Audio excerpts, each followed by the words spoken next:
There was another DIY from a retired guy. Today, I'm installing a new VCM muzzler on my Honda Odyssey. So the VCM is the variable cylinder management system that Honda uses.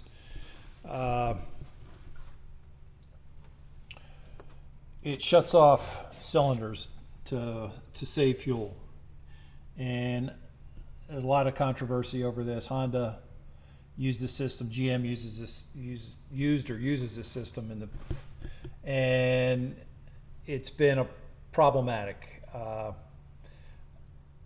don't really need to know all the details. I know it's been problematic, and I just know shutting off cylinders is a bad idea. So when I bought this van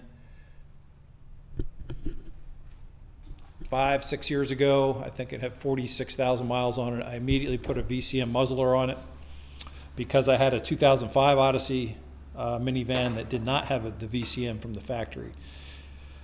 But prior to this, as soon as I got in this and drove it, I felt this weird shaking vibration. Did a little bit of study, found out this whole mess with the VCM. So I immediately bought a muzzler, and this is a muzzler I had on it for the past 4 years. And I don't remember where I got this one. I think it was like 125 bucks. And this is called an active setup. So this actually hooks to the battery, pulls power from the battery, and works that way. The other end connects into the engine coolant temperature sensor. It's called ECT1. So long story short, I had an issue with the van a couple weeks ago. The alternator died. The guy at the shop tested my alternator, said it was good, gave me some feedback saying, maybe this VCM was the problem causing my battery light to come on. Long story short, this had nothing to do with it. I needed a new alternator. So I put a new alternator on it and did a little bit more research on the VCMs, and have decided to change to what's called a passive VCM. Doesn't interact with the battery, doesn't require power. And if you go on ODY Club, there's a lot of discussions on these VCM muzzlers.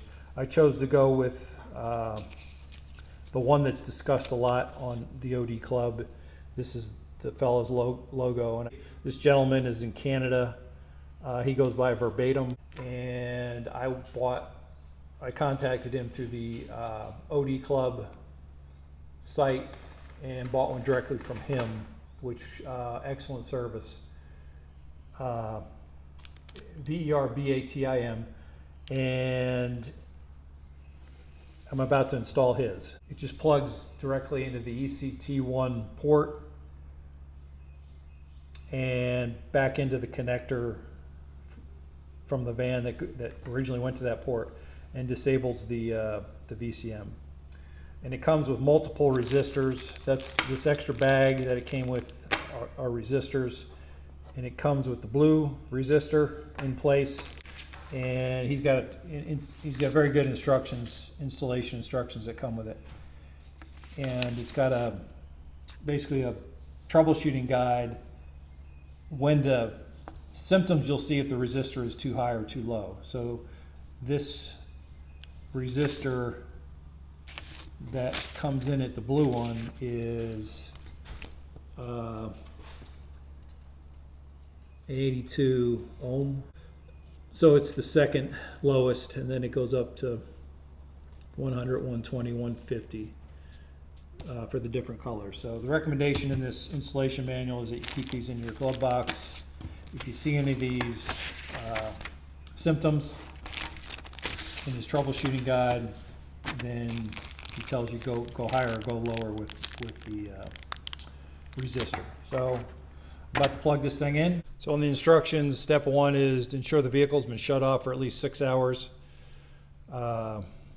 See caution above regarding P00118 error when this step is ignored. So my van's been sitting overnight. And to access the ECT1 sensor, this is the engine cover. I don't need to take the engine cover off. My ECT1 sensor is right here. There's a little, the connector has a clip on the side.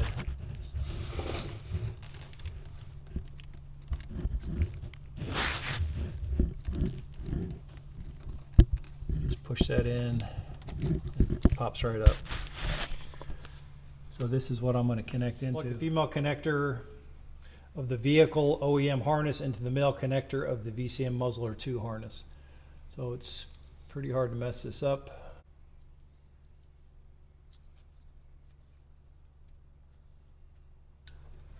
Snaps in place, and then plug the female connector of the VCM muzzler into the ECT1 sensor.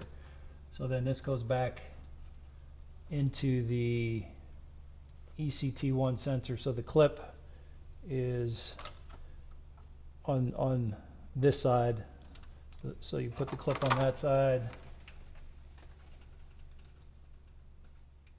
clip it in, and you're done. That's simple. So this is what the final product looks like. This is the connector coming from the vehicle, plugs into the VCM muzzler. This is the side where the resistor is placed, and then the other end connects port right here. So that's it. The only thing, this is a resistor based on the troubleshooting chart. This resistor may need to be changed out, but I think not from what I've read from other folks that have installed these. So I'm going to keep the spare resistors in my glove box in case I need them, which I don't think I will. So that's all there is to it. So yeah, installation complete, takes literally 5 minutes. And how you know it's working, your eco light, ECO light, green light that comes on your dash will no longer come on. And you should, at least I can feel, because I had a van that didn't have, an older model, 2005, that didn't have the VCM. The eco light should not come on, hence cylinders aren't being shut off anymore. And you'll not notice any difference in your fuel mileage. So it's really a dumb thing to do. I guess do your own research on the muzzlers, but my research led me to the verbatim brand that comes out of Canada that I found on the ODY Club. So good to go. Until next one. Peace out.